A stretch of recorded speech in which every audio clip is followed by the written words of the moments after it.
Hello and welcome back to the Open Resorcery. It's Devi, and today I am joined by Dunster Hello. and Light. Oh, Dunny boy, the lights are calling. When you press the record, you entered newscaster mode. I It's very always do. interesting. That's kind of how I do. It's funny. But today we are talking about how love and light culture is destructive. Kind of the bad side of it. And I know that seems a little silly because it's like, oh, it's love and light culture. Everybody wanting healing and Oh, love and it's kind of like a hippie movement. But I see a more destructive and ignorant path in this, and I want to get you guys' opinions on it. So, Dunster, if you would like to go first. uh, yes, I agree with the whole destructive part of it. It's very dismissive. It's not necessarily something you can attain for a long period of time, I'll say. Uh, Personally, I went through a period where I was very much love and light, so I'll touch more on that Mm-hmm. uh, in a little bit. But yeah, it's overall just destructive and dismissive, as you said. Okay. And Light, how about you? oh, I love talking about this. Whew. So, look, this is one way that I don't usually bring it up, but even if we look at the brain and how the chemicals work in there and everything, like you're using up a lot of serotonin and dopamine to try to live that way. And you know what happens whenever those chemicals run out, right? Depression. Depression. Depression. You're trying to climb up a mountain. The analogy I always use is think of a backpacker that's trying to climb up a mountain for the first time. Never climbed a mountain before, so as soon as he starts getting up there, like really high up, he's not used to the lack of oxygen. He passes out and then he tumbles all the way back down. He may survive, he may not. It's like you guys are kind of playing with fire with this, which is kind of funny because I'm actually having a bonfire right now. I mean, that one's more of a let's rid ourselves of negativity, let's alchemize this shit, release it, the energy is no longer held within the objects, burn it. Burn the motherfucker, burn it.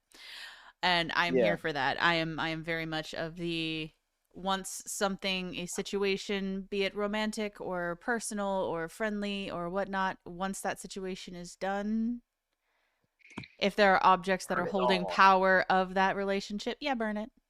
Burn it. It's a release. Burn it all. Burn it to the Burn ground. it, burn it, burn it. All right. But one of the first things that I wanted to talk about is spiritual bypassing. What do you guys know about spiritual bypassing? Done. Uh, the term sounds familiar, but you're gonna have to refresh me. Okay. Light, how about you? And then we'll actually Same go into the here. meaning. It sounds very familiar, and I probably know quite a bit, but you have to refresh me because I it got you. just sounds so familiar. Spiritual bypassing is when somebody uses, like love and light culture, a spiritual explanation to avoid any psychological issues. It's like, oh, let's use astrology in this case, right? Oh, Mercury was in retrograde and I wasn't feeling well, so I'm just going to blame that and we're going to go and we're going to move forward. And instead of actually sitting there and being like, okay, you weren't feeling well, you weren't feeling like hyped up and everything, but you were pushing forward anyway. And it's just like, okay, sure. Microcosm, macrocosm kind of thing, right? Macrocosm of the universe showing what's potentially going on within the microcosm of the self. That's how astrology is supposed to work. But it's not necessarily just, it's not Mercury going retrograde that's making you feel a certain way. It's not anything going Mhm. retrograde or anything having a conjunction or an opposition or anything like that that's making you feel a certain way. It's more of saying, Mhm. "Hey, this is what's going on. We're reflecting what's going on in your life. So what's going on in your life right now?" And instead of being more self-aware of what's going on, you're using that as an excuse. You're using that to bypass your own uh, blame or anything of that nature. Yeah, I definitely understand where you're coming from with that. And just to touch on the astrology aspects real quick, I mean, I sorry, alarm went off. But astrology is not like the end all be all answers to your life. And a lot of people worship it whenever in reality it's like I consider it like your base stats of your character that you play in life. And people who do the horoscopes every single day, it's like, dude, you're literally letting something else control your life, um, and affect how you live your life, just because that's what some some random person is sending to you, like a randomly automated system that's sending it to you. Oh yeah, And you're like letting it dictate you're letting it dictate your life, and it's just like, and the thing is your life doesn't have to go parallel with that. It's just like tarot or divination. These things are just these are just options of how your life can be played. Like, you don't have to follow your astrology chart. You don't have to be the person that your astrology chart tells you that you are. Like, you can always evolve and change as a person. So there's always room for growth. oh, So absolutely. these people who sit there and pretty much worship astrology or divination, they're they're essentially saying that they have no control over their life, and that they're unable to change whenever we see it every day in life. I mean, even myself, I used to be a horrible person doing bad shit, and then my life got flipped on its head, and I turned into a spiritual guru that just kind of does his own thing, that stays out of trouble, and yeah. So, You called yourself a but guru. oh, sorry, retard. I meant to say retard. Fuck. Oh my gosh, no. But you are Shouldn't have corrected somebody me. that, You should have stood I with me. trust in terms of the spiritual and everything like that. But I am absolutely gonna shit on you for calling yourself a guru, 100%. But if I Hey, wasn't your sometimes friend, everything helps. I wouldn't do that. Listen, I don't actually see myself as a guru. I see myself as a retard, but Don't say the that. amount of information that I have, I might as well be a guru. It's just because there's so much packed in my head, I sometimes need somebody else to, kind of bring it out and Absolutely. help me remind myself of it. Oh yeah. And that's more of a experience thing because it's like I am a vast library. I've, of experiences, of thoughts and feelings and all of these things, but without an index or somebody to actually look through the library, what purpose does it serve in a sense, right? Hmm. So with, the explaining of spiritual bypassing, Dunster, what do you think? Um, Personally, of course, there's a little bit of pros to it, but the cons is really just a lack of being able to get new knowledge that may actually serve you and will actually help you progress in whichever way of life that you should be going down. Um, but of course, I, I guess it's mostly just cons. Yeah, I don't know. Sorry, I kind of blanked. No, it's all good.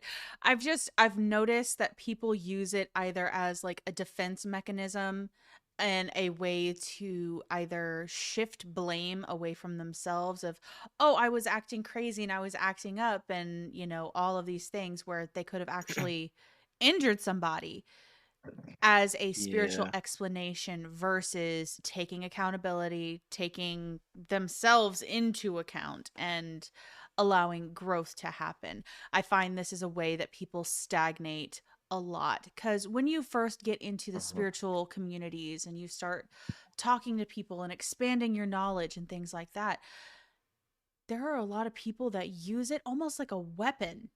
And it's like, you can't blame me because of X, Y, and Z. hmm And it's just like, Yeah. hold and on. it, That's not how this works.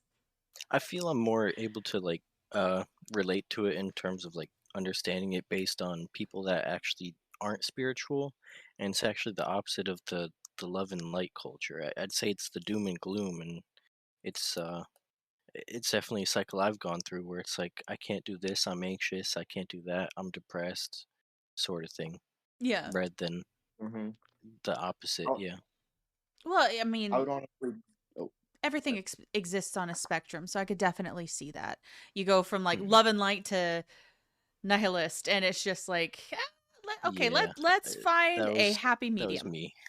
That was me at some point. I Yeah. think So, we all go through those phases of where in I guess those dark nights of the soul, as mhm. we've spoken about before, where it's like we get the highs of the love and the light, and it's just like, oh, there's understanding and there's just great emotional feeling and knowledge of the universe as a whole. And then like once that gets sucked away from you, because it does and it will, and that is just the cycle that it goes in, it's just like, I'm empty, there's no point, there's no purpose. Oh yeah. It's a fun ride, huh? Oh no. And I would just like to clarify, I'm pretty sure all of us have gone through this whole system where it's like you wake up, you go to the love and light, or you go down to the dark path, whichever one, like I've seen people go down both. I think you Um have to go to down start off. both, honestly. You have to Yeah. understand both. Yeah, I'm just saying that people usually start out one or the other, and then they flip to the complete polar opposite, and then after that, it's time for them to find their happy medium. Where that's kind of where I'm at the moment, actually, is trying to find that medium between the two. And Yeah. oh, it's a shit show trying to sort all this out. Oh, absolutely. It's just like you can't we are allowed to have negative feelings, negative thoughts, and everything like that. But instead of using the love and light example of, oh, I don't have those feelings, I will deny and repress them, and we're going to, just project love and light at all times, and we're just so happy and everything all the time. That's not sustainable, and that is not the experience that honestly we're supposed to be having, from my understanding of it. So I always Mhm. find this like incredibly destructive, because it denies some fundamental aspects of you as a human being. And we're here to Mhm. have this human experience, so why deny those aspects of being a person? Mhm. And I it's mean, funny that I you say project.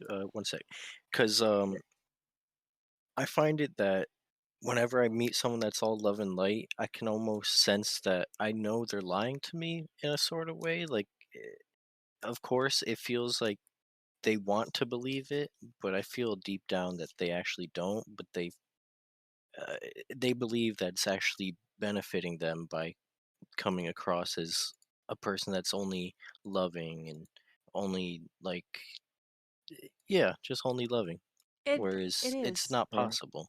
It's not, yeah. And because I feel the lie. it absolutely The is a lies lie. to themselves. Mhm. It's to themselves for sure, because so the way I've always described it is that you okay, so whenever you first wake up, you go either down the masculine path or the feminine.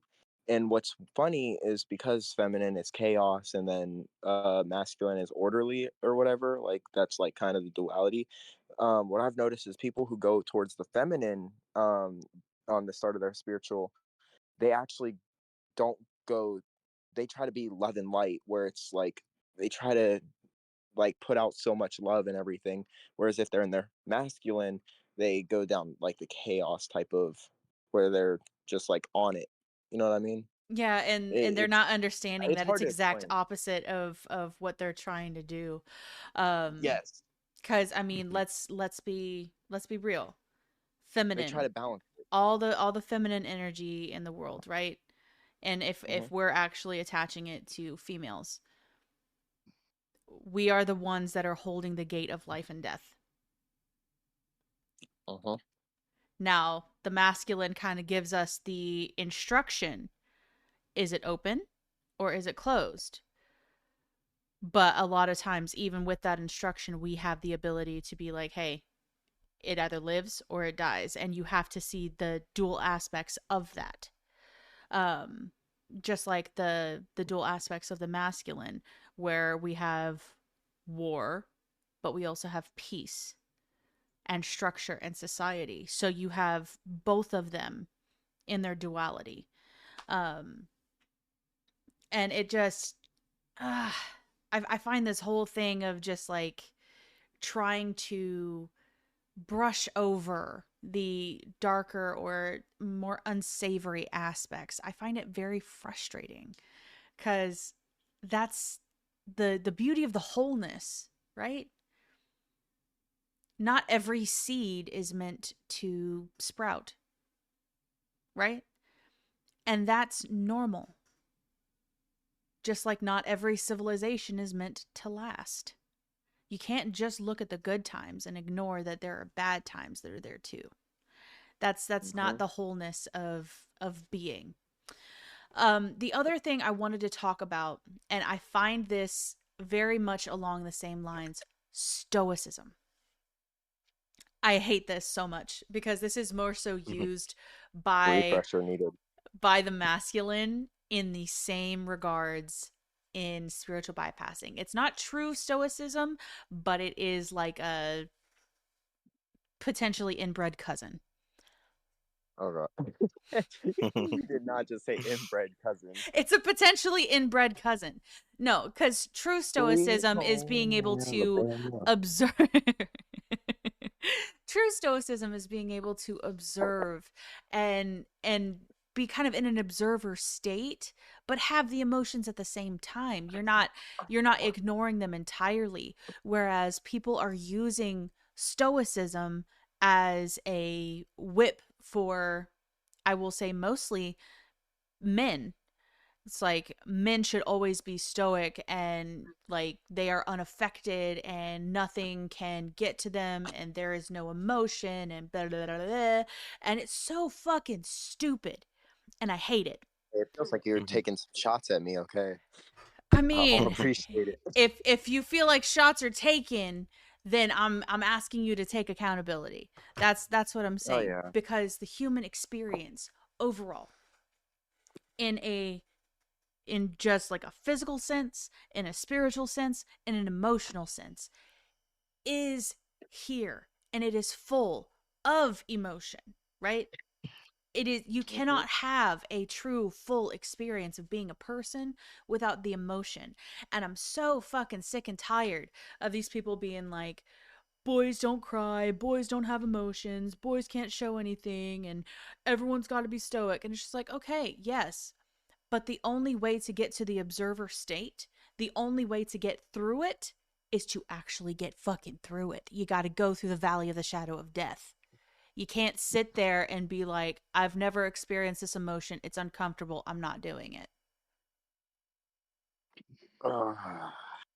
Fun times. Yes, fun times. So I want to hear y'all's view on stoicism and then how the inbred cousin is being used as a whip. Dunster. Okay, so once again, I can see the pros to where these things can be helpful in a sense of not being able to be manipulated by someone who may be, I guess, narcissistic in a way, and just to not be bothered. But that that's basically just like an ignorance to the fact that you should feel some way about it, and um, there it kind of gives yourself a sense of not having to take action based on other people's like uh I guess emotions or the actions that they do towards you. And it's like, oh, I could just deal with this and I'll just be the same man tomorrow.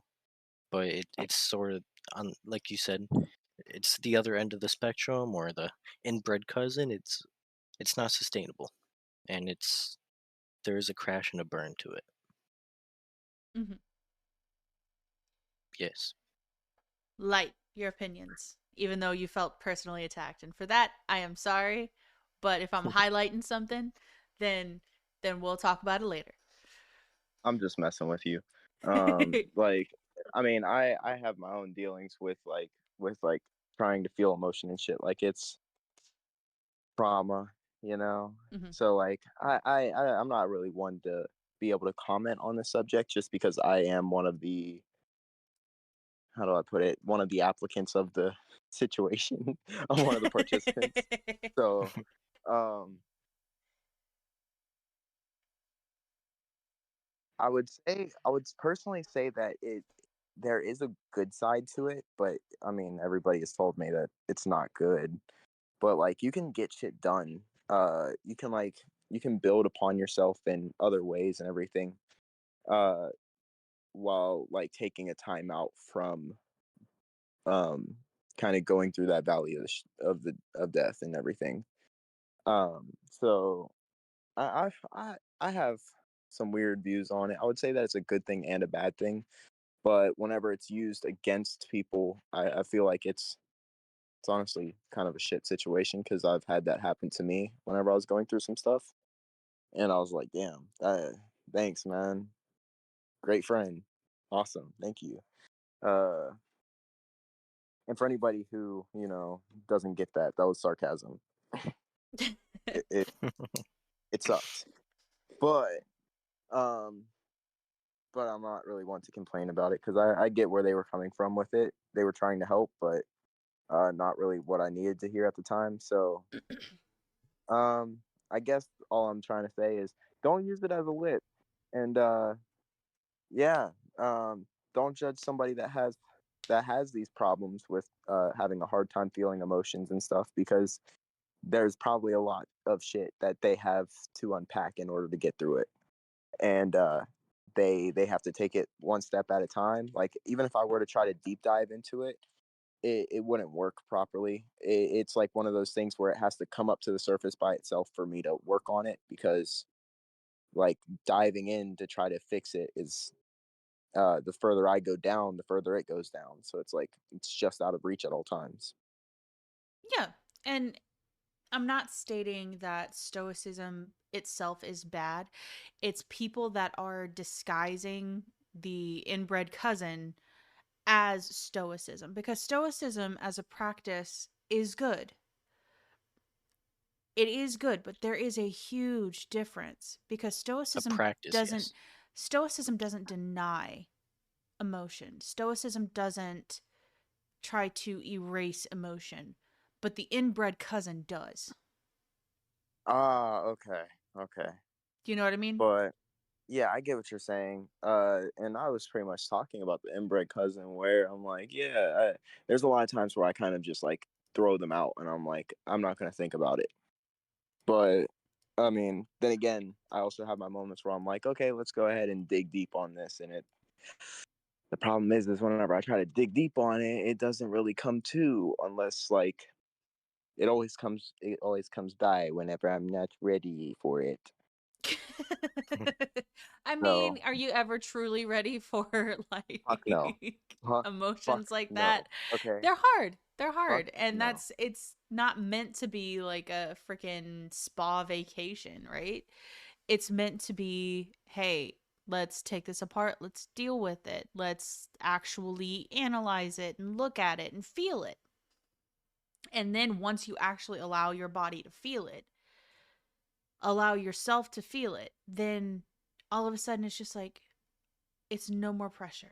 It's gone. We don't have to worry about it anymore. It's no longer a controlling aspect of us. And this is the part where like I truly feel like love and light culture and the inbred cousin of stoicism is really really destructive. And there's been so many studies lately that has shown like trauma and emotions are trapped in the body. The body remembers, even if you don't. The body Yeah. remembers, even if it's not like a conscious thought in your head. There are going to be times where you put pressure on a certain muscle and all of a sudden you're sobbing. You are sobbing your eyes out and you can't figure out why. And you have to actually go into that emotion and figure it out. Because repression, everything that is repressed will eventually come to the surface. One of the things my mom used to tell me is everything done behind closed doors, everything done in the dark will eventually come to light. Mm-hmm. It may take 50 years. Doesn't matter. It will come to light. Now, she was saying it more so like if you have sex behind closed doors, you're probably going to end up knocked up. But Oh there man. was Hey, wisdom look. in those words, and those stick with me. Hey, look. I'm not gonna lie. As a dude, I understand like having your whole sex life leaked by gossip, and I'm like, fuck. That sucks. But thanks. Thanks for the compliments. But not cool. I like to keep everything behind closed doors. Well, yes, but it's more of once you allow those things into light in your own way, in your own control, then you're able to process and deal with it. And then there's also another saying that I've seen recently that is grief needs an audience. Grief needs an audience. And this it struck me really, really hard because when I'm by myself and this is me, this is I can go pretty stoic pretty easily. Mhm. But when I'm by myself, I can deal with things just fine. But the moment that I try to tell somebody about it, it's like I get this gigantic knot in my throat and I'm like, nope, nope, absolutely not. We're not dealing with that right now. And as you see, like as much as I recognize that repression is not a good thing, I have to make sure I have the right audience to express myself with. Um, but grief needs an audience. You need to be able to have that human experience of somebody understanding what you're going through in order to fully experience it. What do you guys think about that one? True. I never heard I'm that guilty. saying before, but I agree. I totally agree. I fucking hate the fact that I became that person of the friend group that just complains about all their problems at one point. I actually hate that I became that person, and now it's like, I'm just gonna deal with it. I'm gonna get a therapist and all this stuff, and have somebody that's it's their job to be vented to. Yeah. So I'm And I mean, going to that hey, person because like I. a friend group is so good for being able to hear you out, but you have to remember and recognize that when they're hearing you out, you need to also hear them out. It's always give and take Yeah. and reciprocal action. But I think that's about it on what I had for the toxicity of love and light culture and things of that nature. Did you guys have any last thoughts? I Yeah. do, but if Dunster does, then I'll go last because he might touch on those. So first, I want to talk about some of the pros. Mm-hmm. Like I said, um, once again, I was part of this whole, I guess, community, as you can call it, the whole love and light culture, Mm-hmm. and my experiences were genuinely good. But looking back now, uh, it was just ignorant to possibilities. So some of the pros that I felt with me being a healer and me conducting my healings, I felt that I had basically like a limitless or an unlimited energy that I could just tap into, and it didn't matter how many people I was dealing with. I was able to heal them, and there was never a sense that people could ever drain that energy or that they could even take it away if I was not necessarily giving it, or at least aware of that. But some of the cons is I literally wasn't aware that there are energy vampires and there are people that either consciously or unconsciously just take your energy and that yeah, that's a fact. One of the other Uh, cons is being the whole love and light thing and being a healer. If I ever heard someone was like into ritual or um like spell work in a sense, I thought that all of that as a whole was malicious. No matter what the spell was, I didn't think it should have been done.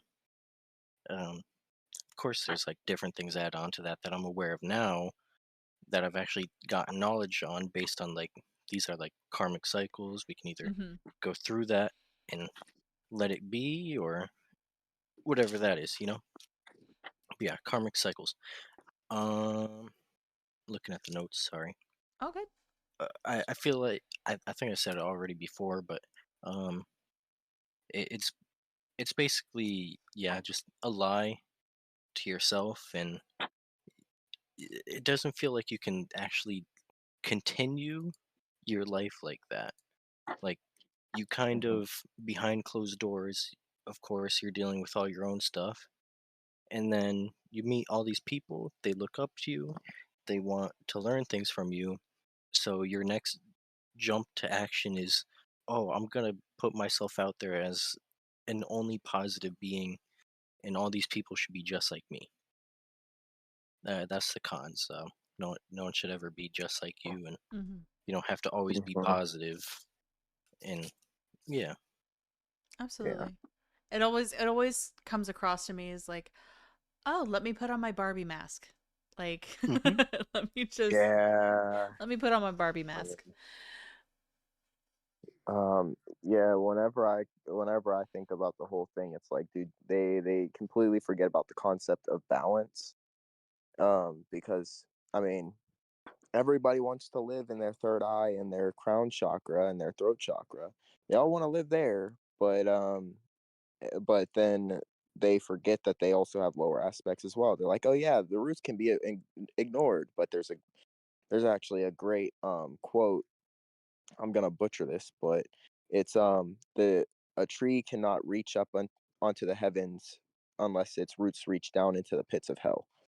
So you essentially have to be able to play both fields. You have to be able to be in the physical while also being in the spiritual or the plane.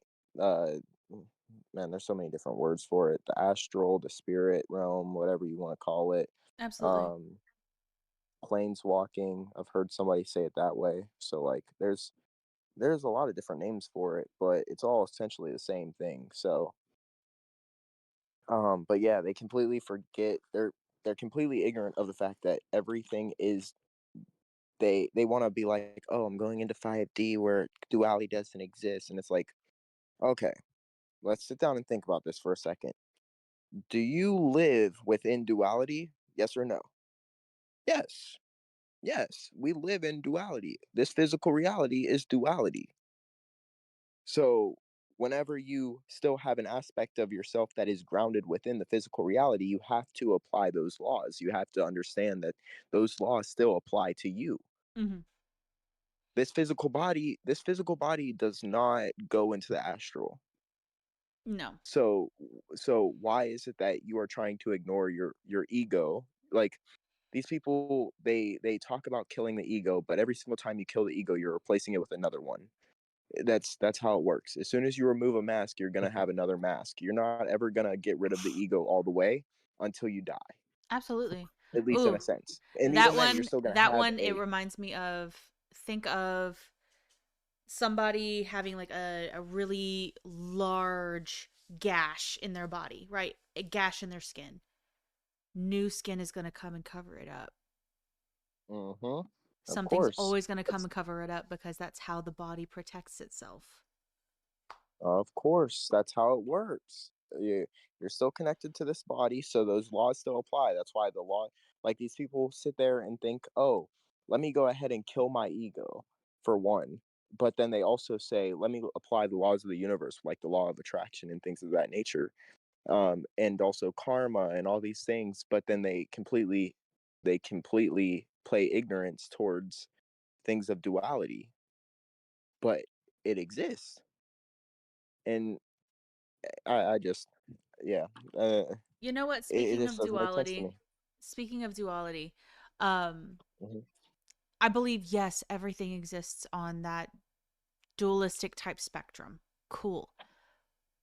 But what people can't grasp and haven't been able to wrap their minds around is two things. Two opposing things can be fucking true at the same goddamn time.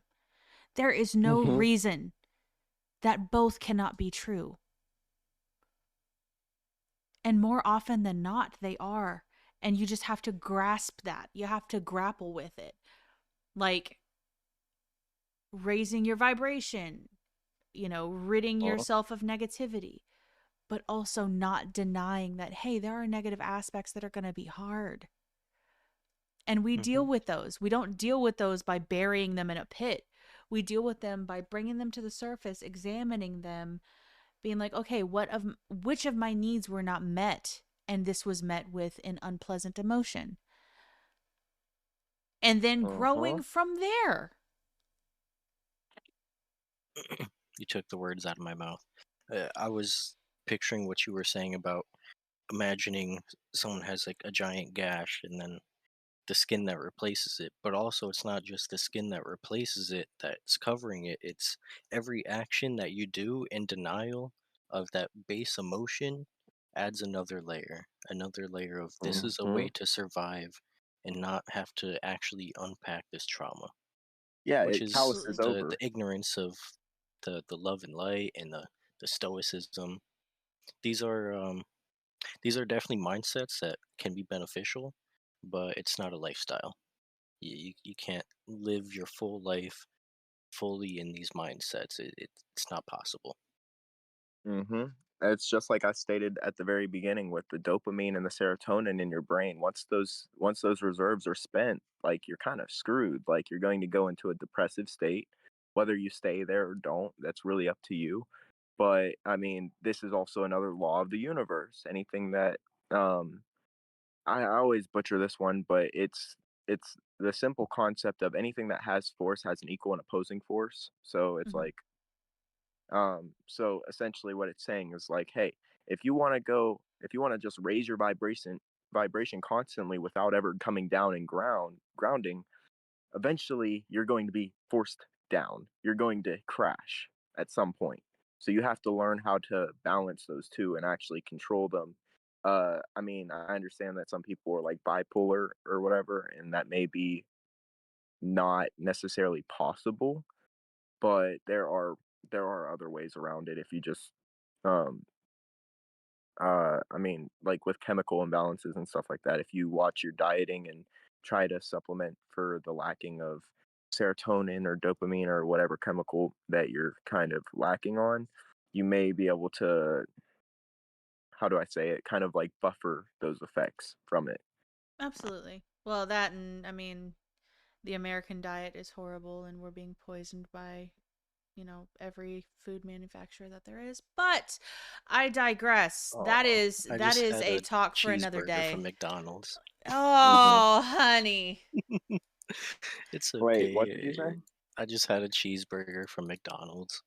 Oh, dude, I'm not gonna lie, man. Like while I was working construction a little while back, these people, they did not eat anything but fast food while working, and I was just like, dude, I'm about to just run back to my house real quick, make some good food, and then come back because you guys are tripping trying to get me to eat like these burgers. Not gonna lie, I ended up eating like 4 of those burgers because I was like, man, y'all are starving me over here Quick today and because you easy. guys Yeah. keep getting fast food. Yeah, but I mean, your food is the building blocks of your physical reality, and denying yourself um good, healthy sustenance is not the way Balance. to assist. But like I ain't gonna lie, I do every other day fast, and your girl needs a goddamn pizza every now and again. But Hey, I'm not gonna lie. Hey, if you order a pizza, order me one too. Shit, I could eat one. I promise you, I'll eat the whole thing and I'll record myself doing it. Oh, she's still got I'll make a 80% of it I in the still fridge. have Don't worry. 80% of it in the fridge. I couldn't eat more than 2 slices.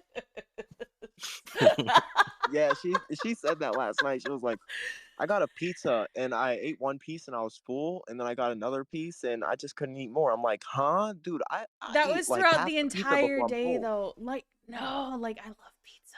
Like, oh I'm a fat ass, okay? I'm a my fat god. ass that's You are 135 pounds, 6 foot. tiny, okay? You are tiny. He's a I fat have ass. the I have Yeah, right. listen. I have the heart of a fat ass, okay? I have a love for food that nobody can sustain. Okay? Check the Like there's no woman on check this the earth that can cholesterol. sustain my love for food. What does Oh no. All right. So yeah, this was Love and Light Yeah, and some banter at the end. absolutely. This is us in our normal state. Woohoo! Oh gosh. But Yeah. I mean, Blooper reel, baby. Add it up. woohoo! This is Devi with the Open Sorcery and Light and Dunster, and we will see you guys next time. Have a good night. Bye-bye.